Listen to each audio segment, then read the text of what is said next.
Hi everyone, I'm Karis and welcome to my corner of the internet where I talk about books and other things that I enjoy. So today I'm going to be doing my November wrap up. I actually managed to get through 5 books in November, which is a pretty decent amount for me at the moment, and I actually thought that it was going to be a lot less than this because there just seems to be big periods of time in November where I wasn't reading anything, but I think when I did read in like 3 or 4 day bursts I got through quite a bit. So I'll just get on with talking about the books. The first and the third book that I read this month I'm going to talk about together because they're both from the same series, and that is the Murder, Most and Ladylike series by Robin Stephens. So I read books 2 and 3 in November, Arsenic for Tea and First Class Murder. If you don't know what the Murder, Most and Ladylike series is, it's a middle grade mystery series following our 2 main characters, Daisy and Hazel, who are both 13 and both go to a boarding school in England, and this is set in the 1930s. Before the first book, the 2 characters have formed their own little detective society, but they've never really had anything to investigate until one day one of the characters stumbles across the body of their science teacher on the floor of the gym, and then they basically decide to solve this murder and figure out what happened to her. They're obviously successful in that, and then each one of the subsequent books follows them investigating a new murder. So I read the first book in the series back in October and just loved it so much. It was so fun, I was so drawn to the characters and so gripped to the plot and the mystery that I knew I wanted to carry on with the whole series, and I actually found a box set for a pretty decent price online, so I decided to buy the whole thing. So I've just got all 10 of the books now to read whenever I feel like it. So yeah, these were the 2 that I read in November. The first one of these, Arsenic for Tea,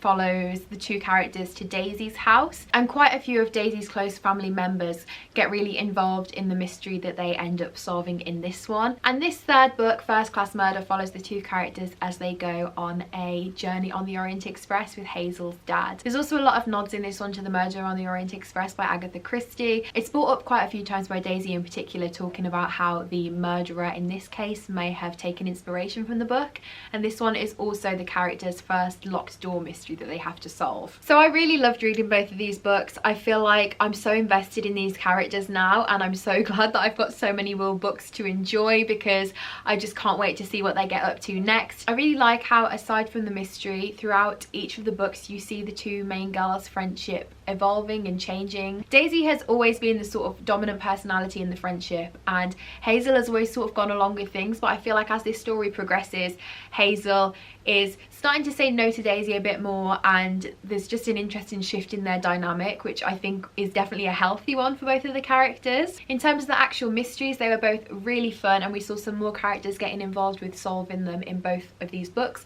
So in this first one, 2 of the girls from their dorm at the boarding school are also at the house with Daisy and Hazel, so they become like honorary members of the detective society and help them out as well, and it was really nice to learn a bit more about those characters.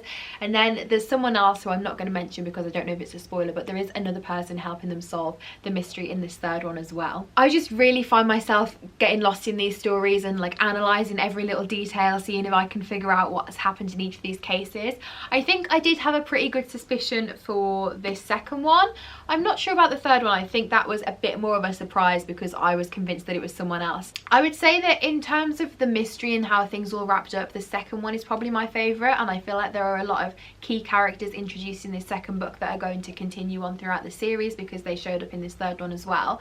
But I think my favourite one overall is probably still the first one, just because I love books set in boarding schools so much, and that whole setting and the way that the clues were spread in that first one through rumours and gossip. You didn't see that so much in these 2. You saw the mystery being solved in different ways.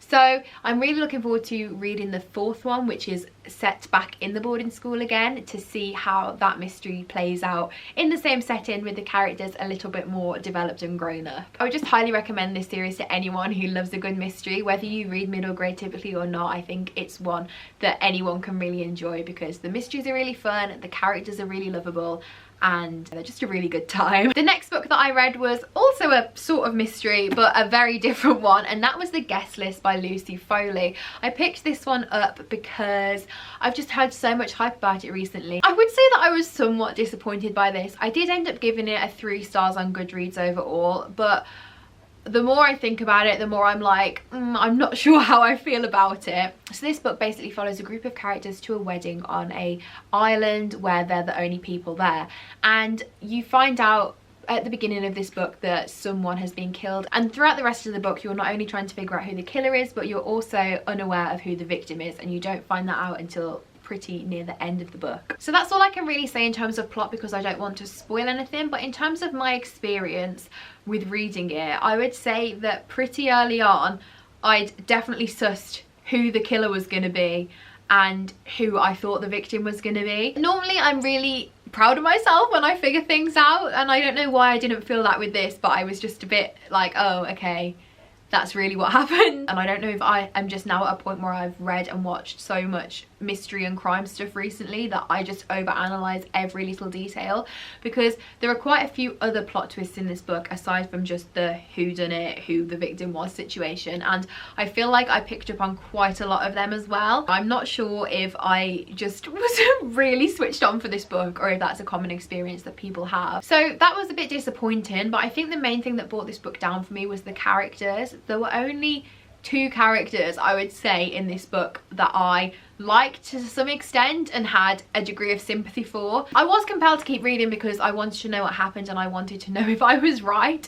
but when you found out some of the backstories that I think were meant to be like sadder elements of the characters' histories, I just didn't care. And that sounds awful, but I just didn't, because they were just so unlikable on the page. I think that didn't help that was all the characters were written quite similarly in my opinion. So this is a multiple perspective book, and for like little sections you're following a different character, and each one of those sections is written in first person. Obviously when I was reading I could tell which character it was because of the experiences they were describing, but I thought the actual tone was all sort of the same across all of them. So yeah, I don't know, I would be interested in trying The Hunting Party. I might pick it up from the library at some point, but I think I've seen a couple of reviews that suggest that that's the sort of character in general that Lucy Foley writes, so maybe she's just not for me. I'm not sure. I want to give her another go. I would be really interested if you read this book to hear if you have similar thoughts to me or if you absolutely loved it, because I feel like I'm in the minority of people who didn't enjoy it as much as everyone else. The next book that I finished this month was The Equestrian by Ursula Kovalyk.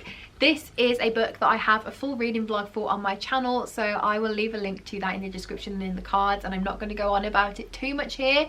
But basically I read this for my series that I'm doing where I read books from all around the world, and I've started off that series by aiming to read books from countries that I was meant to visit in 2020, and this book was written originally in Slovak, and it's set in Slovakia when Slovakia was part of the Czechoslovak Republic. This book basically just follows a girl growing up during that time period. It starts off right from when she was born and follows her up until her teenage years. She has quite a difficult time growing up until she finds a riding school, and her and a couple of other girls form a trick riding team, and then things start to change for her. But then towards the end of the book things begin to change again, and not just for our main character but for the whole country, as first of all the Soviet Union is over, and then the Czech Republic and Slovakia become their own 2 separate countries. So I said in my vlog for this that I don't really know how to rate it, and I haven't given it a star rating because it's not something that I would particularly say that I enjoyed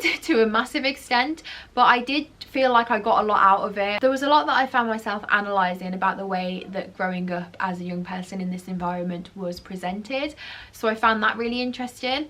But the actual way that it was written wasn't exactly my cup of tea. But again, this was obviously originally written in Slovak and translated, so I'm not going to be able to know how this compares to the original version of it because I can't speak Slovak. As I say, if this sounds interesting to you and you want to know more about my thoughts and feelings of this, I would recommend going and watching my vlog, because I go into quite a bit of detail about the things that I liked and didn't like in that. And I also make the Slovakian national dish in that video as well, so if you want to see me attempt to do some cooking, then that's the place to go. And the final book that I finished in November was Sense and Sensibility by Jane Austen. This is my second ever Austen novel. I read Emma when I was at uni. I've got halfway through Pride and Prejudice twice, but this is the second one that I've actually managed to finish, and that was largely due to the fact that I listened to the majority of this on audio. I would say that I read probably 2 chapters of this in the physical form, and then I switched to the audio, and that helped so much. I think that's the way I'm going to go forward with all of Jane Austen's work now, because just something about hearing it read out, I was like, oh, this makes so much sense to me, but reading it on the page I find it so difficult. I don't know if it's because a lot of the characters have very similar names.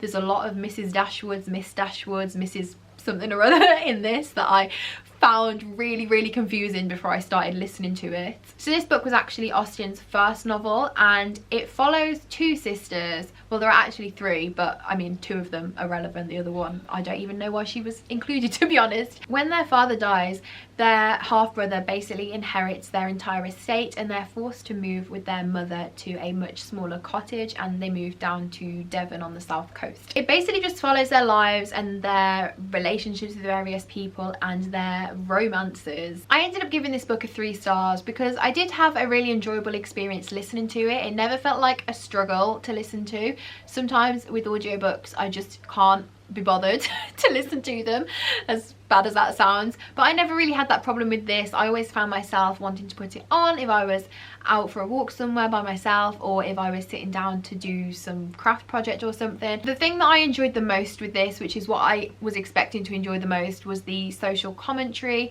and the humour of some of the characters that I think really stands the test of time, and I know that that's quite a common thing that people talk about when they're discussing Austen, so I was really glad that I enjoyed that aspect of the book. The downside I would say of this is there were quite a few passages where I just thought, what's the point of them? They were a bit long in places. Some of the conversations were just not needed, I didn't think, and also the relationships, like, I didn't really care about them at all. I know I've said before that I don't read romance, so maybe it seems weird that I'm reading a Jane Austen book, but I guess the reason why I picked it up was more for the social commentary. So I didn't really expect to love the romance, but I thought like I might have some investment in it, because trust me, when I get invested in a fictional couple, I will be invested. You only had to know me in 2016 when Pretty Little Liars was still airing and Hannah and Caleb were a thing to know that. I tend to say that I don't read romance because I don't enjoy stories that are just about the romance. So I thought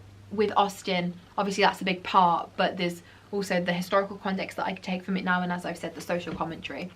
But yeah, the romance in this, I didn't care, to be honest. I found it interesting to see the sisters' reactions to various things that happened, but in terms of rooting for them to be with someone, I actually spent half the book thinking that one of the characters was going to get with the person that her sister ended up with, and thought that they were a better match. So but I know that a lot of people class this as their least favourite Austen, and the relationships are more ship-worthy, I guess, in some of her later books. So I'm looking forward to reading some more in the future and seeing if I root for some of those couples a bit more. So those were all of the books that I have to talk about today, and all of the things that I read in November.